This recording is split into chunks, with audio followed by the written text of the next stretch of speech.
What's up, reptile fans? Dave Palumbo here for Monday, Christmas week. And you know what? I only did a couple videos last week, so I said we got to get a cool video, a little update what's going on in the snake room. I'm going to show you a couple of ball python locks we saw this past weekend. It was raining, and when it rains, the snakes like to breed. And that's a good thing. And then we're going to do a carpet python update just to see what's going on with my 2018 double het snow litter to double het snow litter, and then the 2019, which was the repeat litter. So I still have a lot of those snakes available. The 18s are all up on Morph Market now. They are available for sale. I believe they're up. And the 2019s are just starting to really grow into their own. With carpet pythons, you got to wait a year before you sell these things anyway, because they don't get their adult colors, and they don't really start eating really solidly till then. So let's take a look and see what that 2018 double het snow to double het snow litter is doing today. Now that's a nice sight to be seen. That is my ULTRAMEL pinstripe female, and she is breeding to one of her progeny from 2 years ago. That's her son, essentially. That is an Orange Dream ULTRAMEL. So we're going to get all ULTRAMELs. Some are going to be pinstripe ULTRAMELs, some will be pinstripe Orange Dream ULTRAMELs. Very good breeding. So we're going to have no hets in this breeding. That's what we like. You can see there's like a little urate, there's some urine around in this cage. Those smells really enhance, and it's raining outside. That's the key. It is raining today, and we're going to see a lot of breeding behavior because of that. All right, we like to see that. That's Mandarin to Mandarin ball python right there. Locked at its finest. Hopefully we get some super mandarins this year. We produced a female last year, and we're looking for that super mandarin male, hopefully this year. The female's a little small last year, so hopefully this year we'll get some good output. And once again, we love when it rains. When it rains, we get a lot of breeding. Another wonderful sight to be seen, that is a ivory, which is a super yellow belly, bred to a, this is a good one, super Enchi, Orange Dream Freeway, or if you want to call it Super Mardi Gras, Orange Dream. That's going to be, hopefully we'll make some really nice Orange Dream Mardi Gras right here. And I'm sure we'll be producing a lot of ivories too. 50% will be ivories, 50% will be freeways, obviously, and then of course they're all going to be Mardi Gras, because we're going to have that Enchi from the Super Enchi here. It's going to be in every snake. And then 50% of those will be Orange Dreams as well. So that's a nice little lockup we got there. Once again, rain, rain, keep coming. My cousin Mario's like, oh, I hate the rain, man. Rain is good for the crops. It's good for the breeding snakes, Mario. I know, but I hate it. All right, let's do a little carpet python update. This is from my double het snow clutch. This is my albino possible het snow, a male. He's in 2018. He's available. He's up on Morph Market. He is just at the super greatest stage. I love when they're at this. They're not too big yet. The colors are all in. They're fun to take out. They don't bite anymore. When they're little. He is just phenomenal, this guy. And I got his brother too for sale. So let me know if you guys are interested. And if you want to try to produce some snow carpet pythons of your own, this male would be a great way to start. If you don't like him, I got his little brother right here, who's also exquisite. Another albino, possible het snow.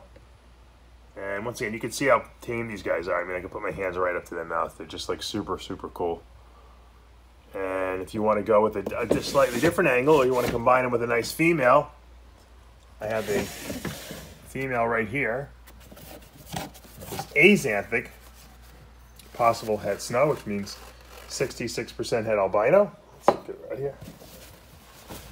She's hiding. There she is. Really exquisite looking colors on her. Very vibrant, you know, delineations. Really cool looking little patterns too there. And this girl, she's a great eater too. Once again, these are 18s. So these are like well started. You know, you can have these guys up to breeding size. At least the male probably maybe this year, probably next year for sure. The female probably in another year or two. And once again, they're at the really fun stage now. They're kind of that bulletproof stage where they're eating everything, and they're fun, and they like to hang out, and they'll come out, and they're like, once again, they're so, they're semi-arboreal, so they like to climb. You can pretty much do whatever you want with these guys. Really, really nice looking carpet pythons if you're looking to get into them, or if you're looking to produce snow carpets, which are almost pure white ones. I produced one 2 years ago. I'm looking to produce some more this coming year. If you're looking to produce, if you're looking to like maybe get into the, snow carpet python breeding project, but you don't want to spend quite as much money, you can go with these possible head snows. These are 66% het albino, het axanthics. This one is a nice, well-started female. She should be up to breeding size within a year or two. And we can combine her with a nice male too. Let's see what males we got available here. Here is a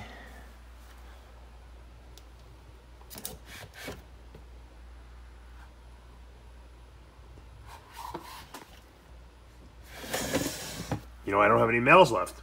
I don't have any double het males left. Here's a nice axanthic, however. 66% het albino. You can combine with that female. Can make you guys a good deal on that. Really nice looking little boy. Well started, eating good. So, obviously, we want to see what these snows look like. Let's take a look at my male that I produced 2 years ago. All right, there's my snow male that I produced. Also a litter mate of that litter.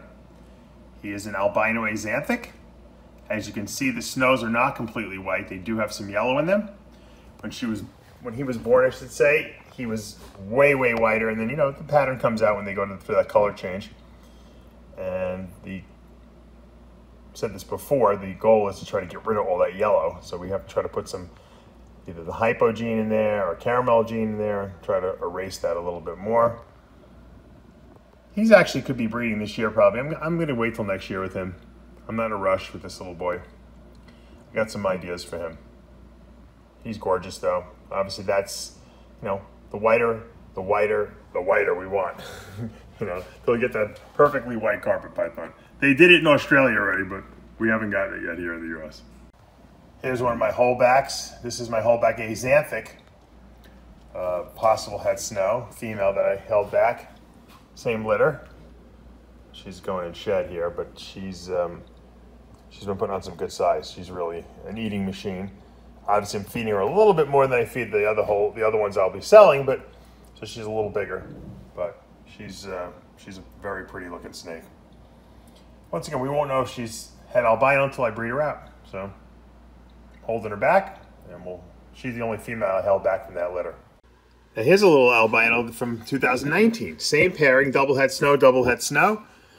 And here's an albino that's 66% het axanthic. And you can see she hasn't really gotten her mature colors yet. She still has those juvenile colors, and you're not really seeing the whites and the yellows. It's more of a camouflage-ish color. And that's kind of cool. Probably within the next 6 months, she'll be starting to get her adult colors. One thing about carpets, when they're babies, they're pain in the asses to get to eat. And it's not that they don't eat, they will, but they kind of like a little stubborn. But once you get them going, they're like machines.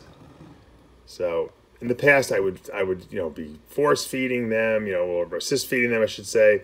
And now I'm letting them eat. If they don't want to eat, they're not going to eat. That's my new policy. Unless it's a super, super high-end snake, and I may give it a little assistance. But usually, right now, I find that most of them will eventually eat. There's only a couple of them that won't. And those are the weaker ones, I figure anyway, so we'll weed them out that way. Now look at this female. She's a lot smaller because she hasn't been eating quite as well as the one I just showed you. But she's eating, and she's a little tinier, slightly different colors. And this is also female pos het snow.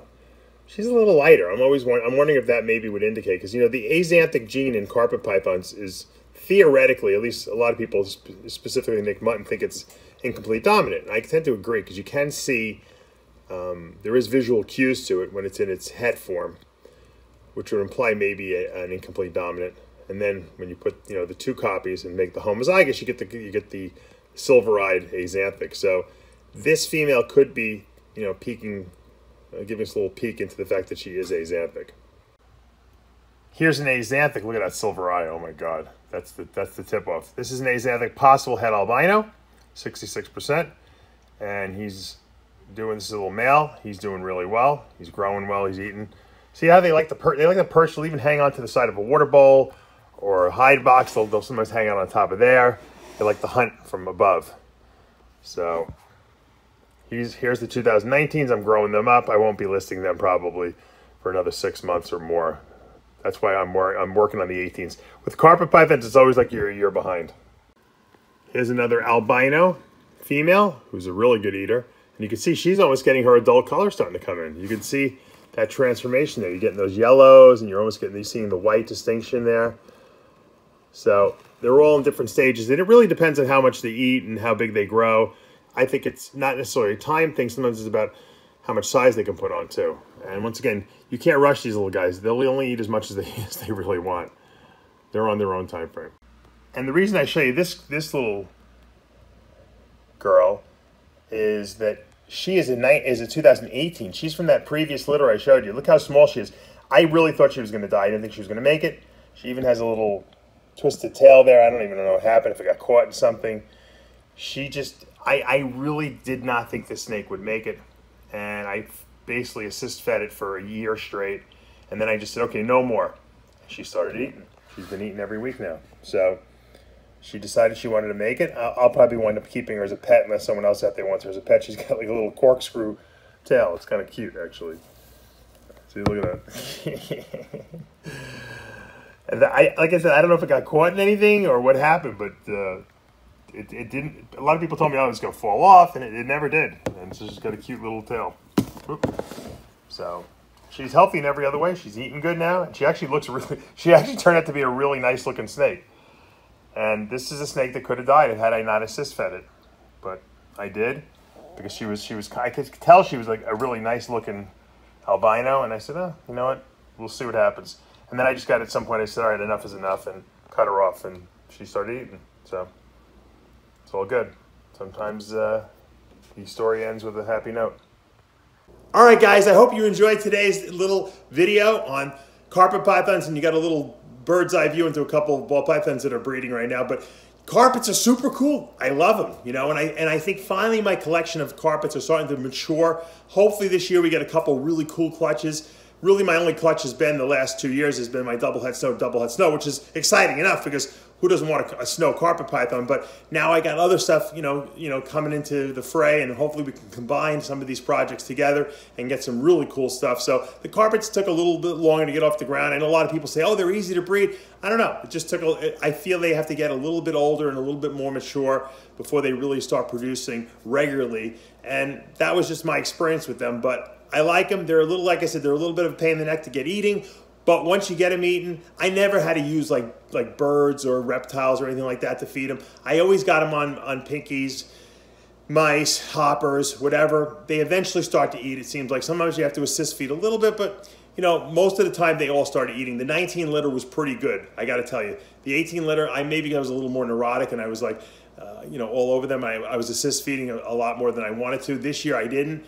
A couple, you know, didn't make it, but I think we weeded out the weaker ones, and now I have a really good, solid, you know, group of them. So if anyone's interested in getting into this double het snow, and producing your own snow projects, okay, there's albinos, there's axanthics, there's double hets. Hit me up. Trust me, it's the Christmas weekend, and you got to give yourself a gift of a carpet python. It's Dave Palumbo here. Hey guys, if you're liking the channel, make sure you hit that subscribe button, turn on your notifications, and hit the like button. And we'll be back with the special Christmas special on Wednesday morning.